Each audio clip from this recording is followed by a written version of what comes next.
Assalamualaikum warahmatullahi taala wabarakatuh. Selamat datang kembali di channel saya, teman-teman. Pagi hari ini kita mau melakukan penyepraian ya.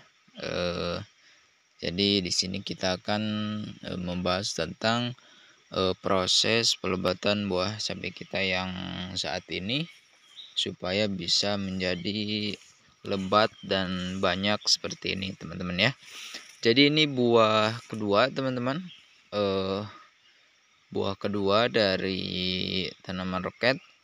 Dan di sini ada beberapa hal yang kita lakukan supaya hasilnya itu bisa maksimal tanpa ada kendala ketika kita dalam melakukan proses pelebatan buah cabai, teman-teman ya. Oke, kita bahas dari awal dulu. Nah, jadi dari awal di belah sana ada bagian pinggiran yang kelihatan bekas pembersihan rumput gulma yang seperti pepohonan. Nah, jadi itu dibersihkan dulu ya. Jadi untuk tahap awal kita penetralisiran pembersihan lahan dulu, termasuk sama bedeng dan parit. Itu pas awal-awal ini belum keluar tunas, teman-teman ya. Nah, jadi setelah dilakukan pembersihan, kita diamkan selama minimal 3 hari. Itu minimal 3 hari, teman-teman ya. Biarkan daun-daun yang sudah kita potong, sudah kita tebang di bagian pinggir itu nyampe mereka itu mulai membusuk ataupun mengecil ataupun mengering ya. Nah, sehingga nanti hama-hama itu akan pindah ke tanaman cabai kita.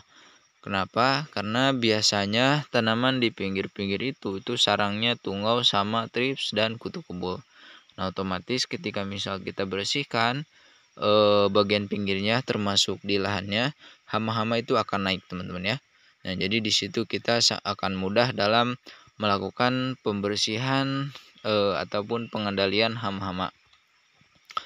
Nah, setelah 3 hari baru kita spray pakai obat untuk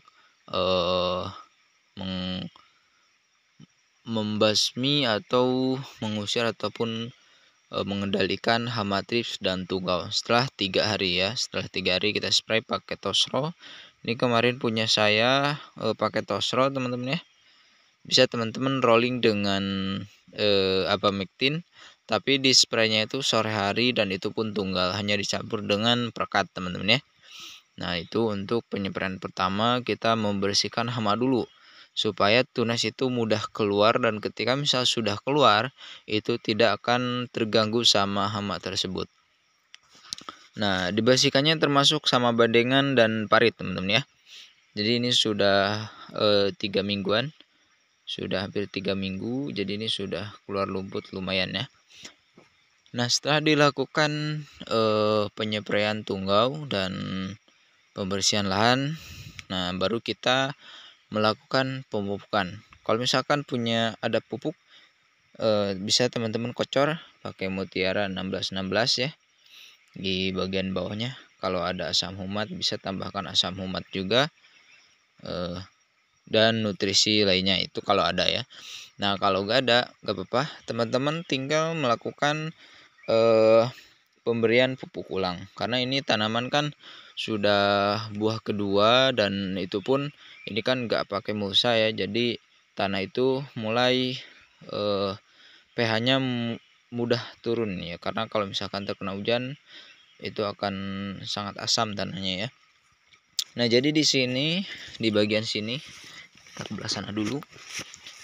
Jadi di bagian sini ada bekas penggalian, tapi di belah sana nggak ada, dan belah sana itu ada. Nah, jadi ini kita timbun, teman-teman ya. Jadi ini kita timbun. Nah, namun sebelum ditimbun itu harus dikasih pupuk organik dulu. Kita kasih pupuk organik di sini. Jarak ya 10 cm dari pohon ya. Itu untuk satu pohon saya kasih subur hijau 2 sendok makan. Dikasih lubang terus dimasukin. Itu subur hijau. Nah, setelah itu ditabur kapur dolomit di atasnya. Jadi di sini ditaburin kapur dolomit sampai ke sana sampai merata. Alhamdulillah, tapi jangan terlalu tebal ya. Nah, habis itu baru kita lakukan penimbunan ya. Nah, untuk subur hijau bisa dikasih lobangin 2 sendok ataupun bisa ditabur di bagian sininya. Langsung ditimbun ya. Itu pun harus dikasih dolomit teman-teman ya. Jadi di sini dikasih dolomit sama subur hijau. Gitu, langsung ditimbun kalau sudah dikasih kedua bahan itu, subur hijau dan dolomit. Nah, tapi jangan terlalu tebal ya teman-teman ya, supaya kelembaban tidak terlalu tinggi. Nanti kalau terlalu tebal ketika misal curah hujan tinggi, itu takutnya akan terjadi busuk akar ataupun busuk batang karena terlalu lembab ya. Nah, di sini kenapa saya bagian sini diambil dan bagian sana enggak, yaitu untuk menjaga-jaga supaya dalam proses penimbunan itu tidak terlalu memakan waktu dan tidak terlalu tebal. Jadi ini dibagi dua, kanan kiri ya. Jadi kanan kiri, kita hemat waktu juga ya. Nah, setelah dilakukan penimbunan seperti ini, baru kita kasih nutrisi teman-teman ya dari atas. Kita kasih nutrisinya untuk mengeluarkan tunas. Untuk kemarin kita pakai nutrisi dari Proton Max itu 2 kali penyepraian. Untuk dosis dikasih 2 sendok makan per tangki. Bisa dicampur dengan fungisida juga ya, dan insek juga. Nah, dispraykan 2 kali penyepraian teman-teman ya, pagi hari. Jadi 2 kali penyepraian nutrisi dari Proton Max itu untuk mengeluarkan tunas-tunas baru. Nah, jadi 1 kali pemberian nutrisi Proton Max itu untuk memunculkan, dan untuk yang kedua kalinya supaya tumbuhnya itu lebih cepat dan lebih subur lagi. Nah, setelah keluar tunas baru, kita spray lagi pakai obat untuk mengendalikan hama trips dan tunggau.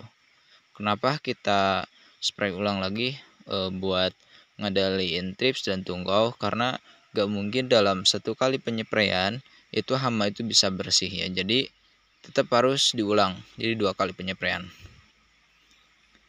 Nah, untuk jaraknya bisa teman-teman atur sendiri ya. Kalau untuk jarak penyepraian hama tunggau itu bisa seminggu sekali dan itu pun sore hari. Kalau misalkan mau bagus dan obatnya harus tunggal, hanya dicampur dengan perekat. Nah, jadi kita spray lagi pakai obat trips dan tunggau ya. Nah, setelah dispray pakai obat trips dan tunggau, besoknya bisa langsung kita spray aplikasikan pakai nutrisi B, nutrisi D, dan fungisida dan insektisida juga. Nah, namun di sini untuk insektisida untuk pagi-pagi yang saya gunakan itu untuk mengendalikan hama lalat buah teman-teman ya. Jadi untuk sorenya bisa kita kasih insektisida untuk mengendalikan hama trips dan tunggau, dan untuk paginya bisa teman-teman gunakan obat untuk mengendalikan hama lalat buah. Nah, gitu. Jadi ini paginya dikasih insek juga, tapi untuk mengendalikan hama lalat buah. Dicampur dengan nutrisi B dan nutrisi D. 2 kali teman-teman ya. Nah, lewat 5 hari kita spray lagi pakai nutrisi B dan nutrisi D dicampur dengan fungi dan insek juga, dan obat lalat buahnya juga teman-teman. Jadi di mix. Nah, setelah penyepraian kedua kali nutrisi B dan nutrisi D, penyepraian yang ketiga kalinya untuk pemberian nutrisi kita kasih nutrisi B, nutrisi D, dan Kalimektop. Dan ini adalah hasilnya. Dan ini kemarin terakhir kita pupuk pakai Mutiara Rusia ya, pupuk Rusia dari Origin Rusia. Itu untuk kandungannya 16-16, dan untuk pembuahannya kita kasih grower yang kandungan N-nya 15, fosfatnya 9, dan kaliumnya 20. Jadi untuk 100 liter air itu 2 kilo teman-teman. 1 kilo Yang untuk pertumbuhan yaitu pupuk Mutiara Origin Rusia yang kandungan N-nya 16 seimbang dan kalium fosfat 16 dan kalium 16, dan ditambah dengan grower yang kandungan N-nya 15, fosfatnya 9 dan kaliumnya 20. Jadi 2 kilo ya, 1 kilo 1 kilo. 2 kilo untuk 100 liter air, dan ini ada hasilnya. Bisa teman-teman lihat. Alhamdulillah di sini menurut saya cukup maksimal ya, karena tidak ada hama tungau dan trips. Ini kalau misalkan ada hama tungau dan trips itu bisa-bisa agak lambat ya pertumbuhannya, karena lumayan terhambat. Nah, jadi untuk bagian sini itu saya pemberian kapur dolomit dan subur hijau itu di belakangin ya. Jadi ada perbedaan. Nah, ke belah sana jadi buahnya masih kecil-kecil, dan sedangkan yang bagian sini sudah mulai banyak yang besar-besar. Dan ditambah harga sekarang itu lumayan drastis ya. Harganya di daerah saya 60.000 1 kilo itu untuk harga borongan ya. Jadi cukup lumayan bagus alhamdulillah untuk harga sekarang. Nah, itulah yang kita lakukan di kebun kita, teman-teman ya.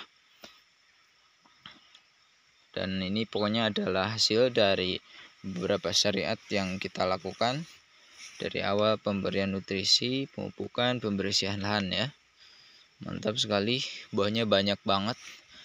Ini belum terlalu kelihatan buahnya teman-teman ya, karena banyak yang kecil daripada yang besar. Contoh seperti ini. Nah, ini jadi masih kecil-kecil teman-teman ya.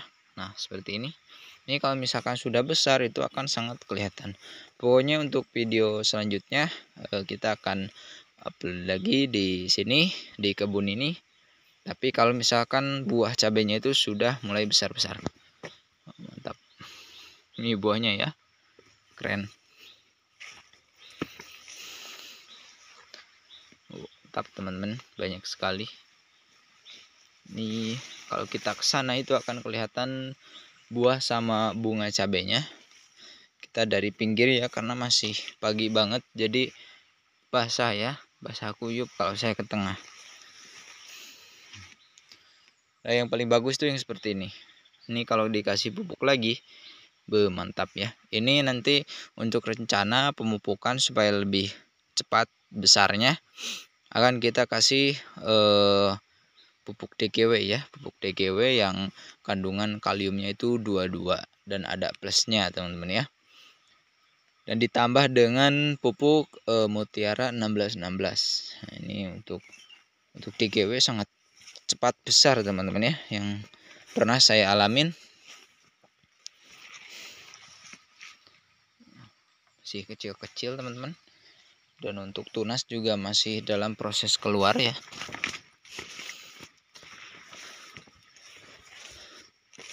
Nah, kalau dari pinggir seperti ini, terlalu kelihatan ya. Nah, buahnya sudah mulai besar-besar, bergerombol ya, seperti ini. Oke teman-teman, itu saja untuk video kali ini. Terima kasih yang sudah mampir, semoga ini bisa bermanfaat. Kalau misalkan ada yang mau mencoba silahkan, kalau nggak ada juga nggak apa-apa. Kita sambil sharing aja, boleh komen dan boleh subscribe.